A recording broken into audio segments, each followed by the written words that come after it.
ഇന്നത്തെ ബൈബിൾ വായനാ ഭാഗം മത്തായി സുവിശേഷം 5-ാം അധ്യായം 10-ാം വാക്യം. നീതി നിമിത്തം ഉപദ്രവിക്കപ്പെടുന്നവർ ഭാഗ്യവാന്മാർ, സ്വർഗരാജ്യം അവർക്കുള്ളത്. ദൈവതിരുനാമം മഹത്വപ്പെടുമാറാകട്ടെ. എല്ലാവരും കർത്താവായ യേശുവിൻ്റെ ഗിരിപ്രഭാഷണം അനുസരിച്ച് ജീവിച്ച് ഭൂമിയിൽ സ്വർഗരാജ്യം സ്ഥാപിതമാകണമെന്ന് കർത്താവ് ആഗ്രഹിക്കുന്നു. സ്വർഗരാജ്യത്തിൻ്റെ പ്രകടന പത്രികയായ ഗിരിപ്രഭാഷണത്തെ കാണാം. വിവേകാനന്ദ സ്വാമികൾ, ഗാന്ധിജി, ജവഹർലാൽ നെഹ്റു ആദിയായവർ യേശുവിനെ ആദരിക്കുവാനും സ്നേഹിക്കുവാനും കാരണം ഗിരിപ്രഭാഷണങ്ങളാണ്. ദൈവവിശ്വാസികൾ അന്ത്യകാലത്ത് സകലജാതികളാലും പകയ്ക്കപ്പെടുമെന്ന് തിരുവചനം പറയുന്നു. കർത്താവ് യേശു ഉൾപ്പെടെയുള്ള എല്ലാ പ്രവാചകന്മാരും നീതി നിമിത്തം ഉപദ്രവിക്കപ്പെട്ടവരാണ്. നീതിമാന്മാർ പലപ്പോഴും വേട്ടയാടപ്പെടുന്നു. നല്ല കാര്യങ്ങൾ ചെയ്യുന്നവർ അവഹേളനങ്ങളും പഴികളും കേൾക്കേണ്ടി വരുന്നു.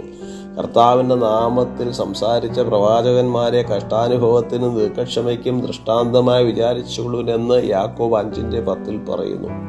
നീതിമാനായ ദാനിയേലിനെയും തൻ്റെ സഹപ്രവർത്തകരെയും സിംഹത്തിൻ്റെ ഗുഹയിലേക്ക് വലിച്ചെറിഞ്ഞു. ക്രിസ്തു പ്രവർത്തിച്ചതുപോലെ പാപങ്ങളെ തുറന്നു കാട്ടുകയും നീതിക്ക് വേണ്ടി വിളിക്കുകയും ചെയ്യുമ്പോൾ അത്തരക്കാർക്ക് പീഡനം വർദ്ധിക്കുവാനിടയാകും.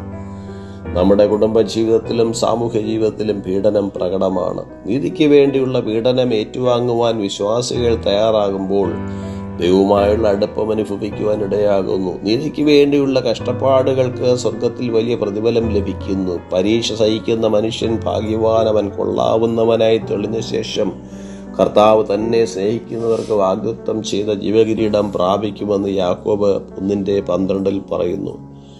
ക്രിസ്തുവിൽ വിശ്വസിപ്പാൻ മാത്രമല്ല, അവന് വേണ്ടി കഷ്ടമനുഭവിപ്പാനും കൂടെ നിങ്ങൾക്ക് വരം നൽകിയിരിക്കുന്ന അപ്പോസ്തലനായ പൗലോസ് ഫിലിപ്പിയ ലേഖനത്തിൽ പറഞ്ഞിരിക്കുന്നു. നീതിക്ക് വേണ്ടിയും യേശുവിൻ്റെ നിമിത്തവും പീഡിപ്പിക്കപ്പെടുന്നവർക്ക് സ്വർഗത്തിൽ മഹത്തായ പ്രതിഫലം ലഭിക്കുന്നു. അതിൽ നാം സന്തോഷിക്കേണ്ടതാകുന്നു. ഈ വചനങ്ങളാൽ ദൈവം നമ്മെ ഏവരെയും അനുഗ്രഹിക്കുമാറാകട്ടെ.